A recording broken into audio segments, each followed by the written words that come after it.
Be careful about your online profile. If you have compromising pictures or you have compromising statements, it's an easy way for somebody to eliminate your candidacy and you will never know.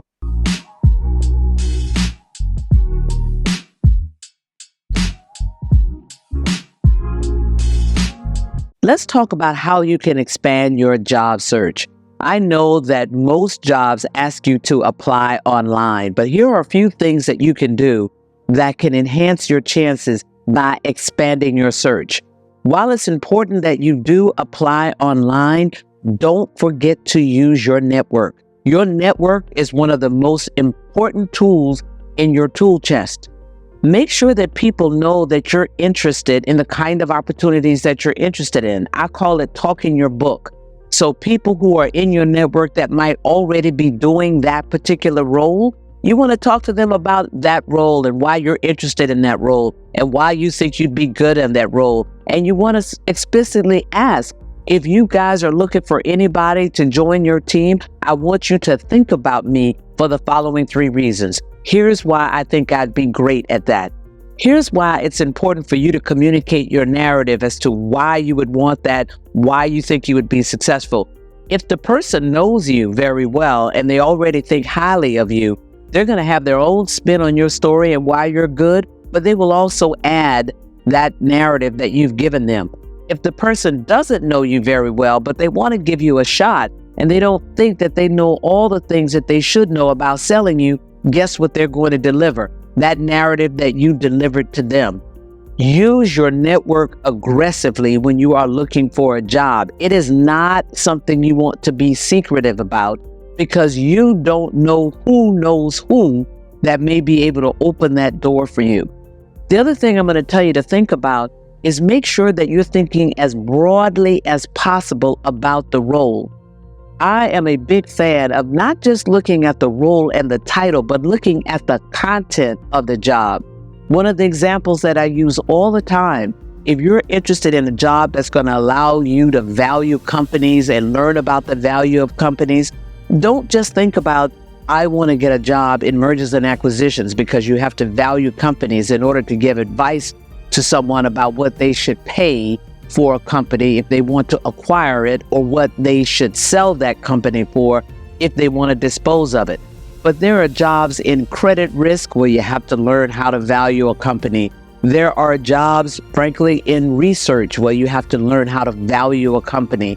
So think about all the types of roles that have that content, and now you expand the opportunities that might be available to you instead of focusing just in one space.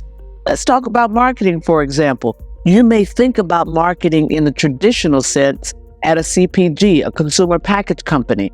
But think about it. Nonprofits need marketing. Universities and colleges need marketing.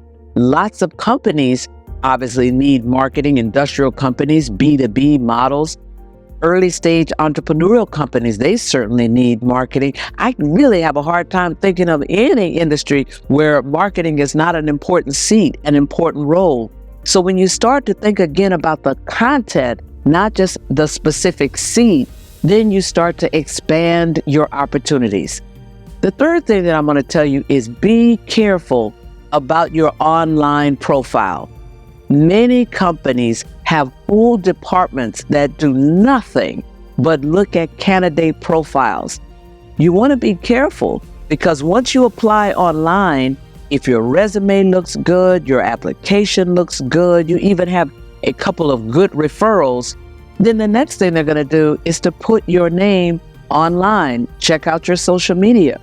And if you have compromising pictures or you have compromising statements, it's an easy way for somebody to eliminate your candidacy and you will never know.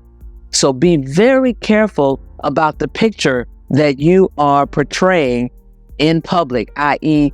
online. Lastly, make sure that if you are looking for a job that you have proper post-interview etiquette, that you immediately write a thank you note, you reiterate why you're interested in the role, You reiterate why you think you're really great. And then you are methodical about checking in if you haven't heard from them in about a week, if you haven't heard from them in 2 weeks. And every time that you go back in, you want to make sure that, again, you are reiterating why your candidacy, you believe, is a good one for that role. I have been interviewing people for decades, and I will tell you that the persistent person who came back and said, I don't know how you're looking now for your team, or I know that you hired someone, but if you ever need somebody else to join your team, or as you think about growing, if you want to expand, I really would appreciate if you would consider me. Many, many times over the years, I have kept those resumes and I've gone back to those candidates. And there have been some times when those folks have in fact been hired. Persistence works. Excellence in your delivery, it works. Go get them.